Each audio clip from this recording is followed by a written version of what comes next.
കൂടെ ഉള്ളത് Jithin signing off. Jithin, എന്താണ് നിങ്ങൾക്ക് പറയാനുള്ളത്? വളരെ ദുർഘടമായ വഴിയാണിത്. പ്രത്യേകിച്ച് ബട്ടർഫ്ലൈ ബീച്ച് എന്ന് പറയുമ്പോൾ നമുക്കറിയാമല്ലോ, പറന്ന് നടക്കേണ്ട സ്ഥലമാണ്. സോ വളരെ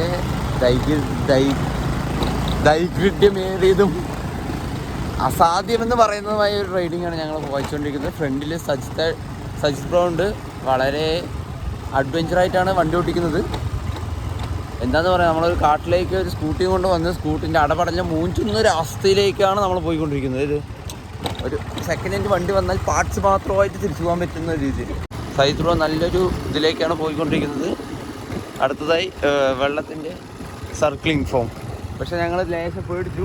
മൺ റോഡിൽ കൂടിയാണ് ഞങ്ങൾ പോകുന്നത്. ഓക്കെ, കാരണം ആരാൻ്റെ വണ്ടി ആയതുകൊണ്ട് നമുക്ക് കുറച്ച് പേടിയുണ്ട്. അപ്പോൾ നമ്മൾ ചളി കൂടെ പോകാതെ പോകുകയാണ്.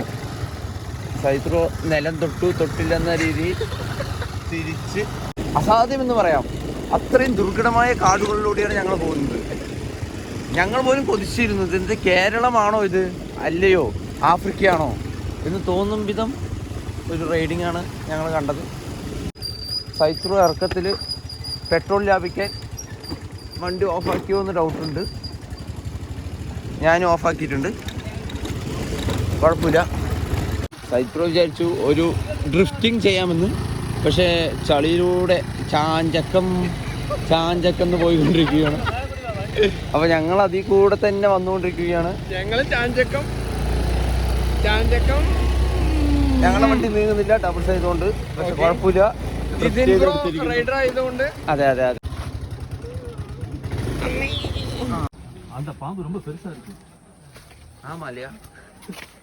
இது ரொம்ப பெருசா இருக்கு. ஆமா ஆமா. அந்த அகலமா பாதைக்குள்ள ஒரு பட்டர்ஃப்ளை இருக்குது. நம்ம தேசத்துல போய் டார்க்கி அந்த மலை மேல இருக்கிறதெல்லாம் வருது. அது என்ன குரங்கு? அது என்ன குரங்கு?